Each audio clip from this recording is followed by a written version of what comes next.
কোমর ব্যথা অর্থাৎ ব্যাক পেইনে আক্রান্ত হয়নি বা এই ধরনের অভিজ্ঞতা হয়নি এমন মানুষ খুঁজে পাওয়া দুষ্কর। একটি হচ্ছে যে মেকানিক্যাল পেইন এবং অন্যটি হচ্ছে প্যাথোলজিক্যাল পেইন, যে মাংসপেশির ব্যথা, হাড়ের ব্যথা, মেরুদণ্ডের কোনো ইনফেকশন, হাড়ের যক্ষা। আসসালামু আলাইকুম, আমি ডাক্তার আশরাফুল হক, সহযোগী অধ্যাপক নিউরোসার্জারি। আজকে আমি খুব কমন একটা বিষয় নিয়ে আলোচনা করব। বিষয়টা হচ্ছে কোমর ব্যথা বা ব্যাক পেইন। কোমর ব্যথা বা পিঠে ব্যথা অর্থাৎ ব্যাক পেইনে আক্রান্ত হয়নি বা এই ধরনের অভিজ্ঞতা হয়নি এমন মানুষ খুঁজে পাওয়া দুষ্কর। দেখা যায় শতকরা 100 জনের ভিতরে 80 জনেরই জীবনের কোনো না কোনো সময় এই ব্যাক পেইনের সম্মুখীন হয়েছিলেন। তবে আশার কথা হচ্ছে এর ভিতরে বেশিরভাগ ব্যাক পেইনই কিছুদিন রেস্ট বা বিশ্রাম অথবা চিকিৎসকের পরামর্শ, কিছু ব্যায়াম, নিয়ম কানুন, লাইফস্টাইল মডিফিকেশন এবং কিছু ওষুধপত্র, এগুলোর মাধ্যমে বেশিরভাগ ক্ষেত্রে ভালো হয়ে যায়। কিন্তু কিছু কিছু ক্ষেত্রে এই কোমর ব্যথা কিছু আন্ডারলাইং ডিজিজ অথবা কোনো বিশেষ রোগের কারণে এই ব্যাক পেইনগুলো বা কোমর ব্যথা হতে পারে। সেই সব ক্ষেত্রে আপনাদেরকে বিশেষজ্ঞ চিকিৎসকের পরামর্শ নেওয়াটা উচিত। এই কোমর ব্যথা বা ব্যাক পেইন, এই ধরনের ব্যথাকে আমরা সাধারণত দুটো ভাগে ভাগ করতে পারি। একটি হচ্ছে যে মেকানিক্যাল পেইন বা মাস্কুলোস্কেলেটাল পেইন বলা যেতে পারে, এবং অন্যটি হচ্ছে প্যাথোলজিক্যাল অথবা নির্দিষ্ট কোনো রোগের কারণে সেই কোমর ব্যথাটা দেখা যেতে পারে। বেশিরভাগ ক্ষেত্রেই দেখা যায় এই কোমর ব্যথার বড় কারণ এই মাস্কুলোস্কেলেটাল পেইন বা মেকানিক্যাল পেইন। আমাদের যে কোমর বা পিঠ যেটা রয়েছে সেটা হচ্ছে বিভিন্ন হাড়, যেটাকে আমরা বলি স্পাইন, এবং স্পাইনগুলো ভার্টিব্রা দ্বারা তৈরি, মাংসপেশি, লিগামেন্টস, এগুলোর মাধ্যমে আল্লাহ পাকের একটি সুন্দর সৃষ্টি। এবং এর এই স্পাইন বা মেরুদণ্ডের ভিতরে আমাদের মাথা থেকে একটি রগ বা স্পাইনাল কর্ড নিচ পর্যন্ত নেমে আসে, যার মাধ্যমে আমরা ব্যথার অনুভূতি, হাতে পায়ের শক্তি পাওয়া, হাতে পায়ে বা শরীরে বিভিন্ন কাজকর্মের যেই সিগন্যাল, সেই সিগন্যাল ব্রেইন থেকে আমাদের সেই স্পাইনাল কর্ডের মাধ্যমে নিচের দিকে নেমে আসে। এখন বেশিরভাগ ক্ষেত্রে মাস্কুলোস্কেলেটাল পেইন অথবা যে মেকানিক্যাল পেইন, সেই পেইনের কারণ দাঁড়ায় যে মাংসপেশির ব্যথা, হাড়ের ব্যথা, এই ধরনের ব্যথা। এবং সেই ক্ষেত্রে সেই সব ব্যথাগুলো, যে কোমর ব্যথা বা পিঠে ব্যথা, আমাদের দৈনন্দিন জীবনটাকে অনেক ক্ষেত্রে কিছুটা রেস্ট্রিক্টেড করে দেয়। আমরা ভারী কিছু তোলা বা নুয়ে কাজ করা অথবা বেশি হাঁটাচলা করা, এই ধরনের ক্ষেত্রে আমাদের দৈনন্দিন জীবনের উপরে বিরূপ প্রভাব ফেলে। তবে এই মেকানিক্যাল পেইন, এই পেইনগুলো অনেক ক্ষেত্রে হচ্ছে যে বিশ্রাম নেওয়া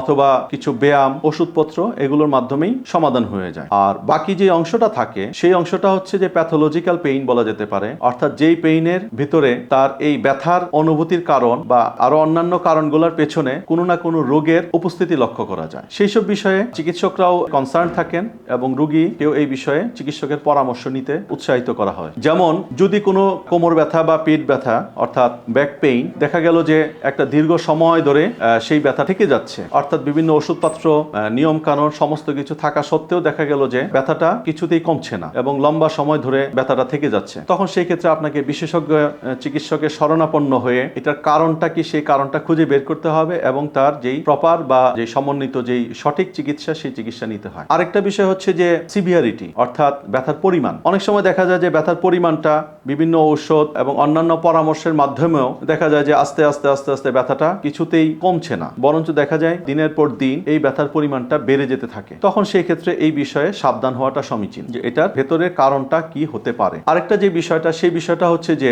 অনেক সময় এই কোমর ব্যথা বা পিঠ ব্যথার সাথে দেখা যায় যে জ্বর, গায়ে ঘাম হওয়া, বিশেষ করে বিকেলের দিকে বা সন্ধ্যার দিকে ঘাম হওয়া, অল্প বিস্তর জ্বর আসা, শরীরের ওজন কমে যাওয়া, এই ধরনের যদি কোনো বিষয় হয় তাহলে সেই ক্ষেত্রে ধরে নিতে হয় মেরুদণ্ডের কোনো ইনফেকশন বা অণুজীব গঠিত কোনো বিষয় আছে কি না। তার ভিতর হতে পারে যেমন হাড়ের যক্ষা, তারপর হচ্ছে যে অন্যান্য রোগ বালাই অনেক সময় দেখা দেয়। অনেক সময় দেখা যায় যে বয়স্ক মানুষের ক্ষেত্রে যেটা হয়, অনেক ক্ষেত্রে যে ব্যথার পরিমাণটা কিছুতেই কমছে না। তো এটা একটা বড় কারণ অনেক সময় হয়, সেই কারণটা হচ্ছে যে অস্টিওপোরোসিস আমরা বলি। এগুলো বয়স্ক মানুষেরই বেশি হয়, বিশেষ করে বয়স্ক মহিলাদের ভিতরে এই প্রকোপটা বেশি দেখা যায়, অর্থাৎ হাড়গুলো ক্ষয় হয়ে যায় অতিরিক্ত পরিমাণ, তখন হাড় বসে যায়, ভেঙে যায়, চেপে যায়, তখন এই ধরনের ব্যথাগুলা দীর্ঘ সময় ধরে থেকে যেতে পারে। এর বাইরে যদিও পরিমাণে কম, কিন্তু অনেক ক্ষেত্রে শরীরের অন্যান্য জায়গার বিভিন্ন ক্যান্সার অথবা টিউমার, এই ধরনের বিষয়, অথবা স্পাইনের বা মেরুদণ্ডের প্রাইমারি টিউমার অথবা নিজস্ব টিউমারের কারণেও অনেক সময় এই ধরনের ব্যথা হতে পারে। যদিও সংখ্যাটা কম, কিন্তু বিষয়টাকে অবশ্যই সবসময় আমরা চিকিৎসকরা আমলে নেই এবং সেই অনুযায়ী প্রপার চিকিৎসা করার ব্যবস্থা করা হয়। আরেকটা যে বিষয়টা থাকে সেই বিষয়টা হচ্ছে নার্ভের উপরে চাপ। নার্ভের উপর চাপ অর্থাৎ যে আমরা স্পাইনাল কর্ড যেটাকে বলা হয়, বা যেই রগটা মাথা থেকে আমাদের মেরুদণ্ডের ভেতর দিয়ে নিচ পর্যন্ত চলে যায় এবং বিভিন্ন নার্ভের মাধ্যমে আমরা হাত বা শরীরে যে নড়াচড়া করা, অনুভূতি বোঝা, ব্যথার অনুভূতি বোঝা, অন্যান্য অনুভূতি বোঝা, যেই অনুভূতিটা আমরা বুঝি, অনেক সময় নার্ভের উপরে যখন কোনো কারণে চাপ তৈরি হয়, সেই চাপটা হতে পারে আঘাতের কারণে, সেই চাপটা হতে পারে ডিজেনারেটিভ অর্থাৎ ক্ষয়জনিত কারণে। অনেক সময় দুই হাড়ের মাঝে ভার্টিব্রা যেটাকে বলি, স্পাইন বা মেরুদণ্ড যেটাকে বলতেছি, সেইগুলা কতগুলো হাড়ের সমন্বয়ে যুক্ত, যেই হাড়গুলোকে আমরা ভার্টিব্রা বলি, সেই ভার্টিব্রার মাঝে হাড় নড়াচড়া করার জন্য ডিস্ক বলি আমরা।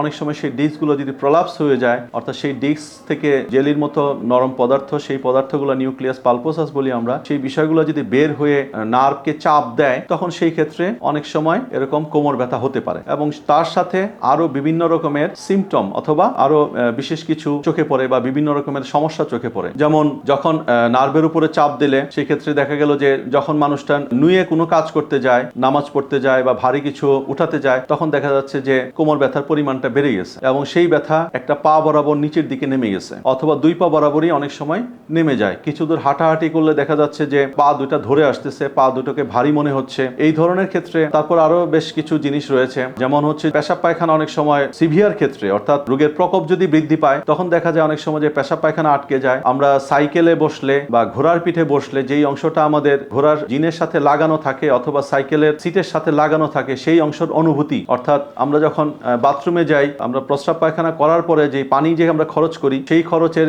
তখন সেই অনুভূতিগুলা, যেই অংশটা আছে সেই অংশের অনুভূতিটা অনেক সময় আমাদের কমে যায়, যেটাকে আমাদের ডাক্তারি ভাষায় বলা হয় স্যাডেল অ্যানেস্থেসিয়া। সেই অংশের অনুভূতি অনেক সময় কমে যায়, পেশাব পায়খানা আটকে যায়। তখন সেই কন্ডিশনটাকে আমরা খুবই ইমার্জেন্সি সিচুয়েশন হিসেবে, গুরুত্বপূর্ণ অংশ হিসেবে আমরা দেখে থাকি। তো মোটামুটি ভাবে খুবই সংক্ষিপ্ত আকারে বলতে গেলে এই ধরনের বিষয়গুলা কোমর ব্যথার বিভিন্ন কারণ হয়ে থাকে। তবে সৌভাগ্যের বিষয় হচ্ছে মানুষের জন্য বেশিরভাগ কোমর ব্যথাই হচ্ছে কমন কারণ মাস্কুলোস্কেলেটাল পেইন অথবা মেকানিক্যাল পেইন, যেই পেইন বলে থাকি আমরা, সেই ধরনের পেইন হয়ে থাকে। কিন্তু যে কোনো ব্যথাই হোক, সেই ব্যথা যদি যথেষ্ট পরিমাণ বিশ্রাম নেওয়া অথবা চিকিৎসকের পরামর্শ মতো ব্যায়াম ট্যায়াম করা অথবা লাইফস্টাইল মডিফিকেশনের পরেও দেখা যাচ্ছে লম্বা সময় ধরে আছে, ব্যথার পরিমাণ বাড়ছে, শরীরের অন্যান্য উপসর্গ দেখা দিচ্ছে, শরীর ওজন কমে যাওয়া, খাওয়ার অরুচি হওয়া, গায়ে জ্বর আসা অথবা নড়াচড়াতে সমস্যা, যেমন একটা উদাহরণ দিই, অ্যানকাইলোজিং স্পন্ডাইলাইটিস একটা রোগের নাম, সেই রোগের কারণে হাড়গুলো জোড়া লেগে যায়, প্যাথোলজিক্যাল অথবা রোগের কারণে জোড়া লেগে যায়, তখন নড়াচড়া করতে খুব সমস্যা হয়। তারপর হচ্ছে যে যদি সেই ব্যথা দুই পায়ের দিকে নেমে যাচ্ছে অথবা পেশাব পায়খানা আটকে যাচ্ছে অথবা কোনো কিছু উঠাতে গেলে তীব্র ব্যথা তৈরি হয়, এই ধরনের ক্ষেত্রে অবশ্যই দ্রুত একজন বিশেষজ্ঞ চিকিৎসকের পরামর্শ নিতে হবে। ধন্যবাদ, ভালো থাকুন, সুস্থ থাকুন।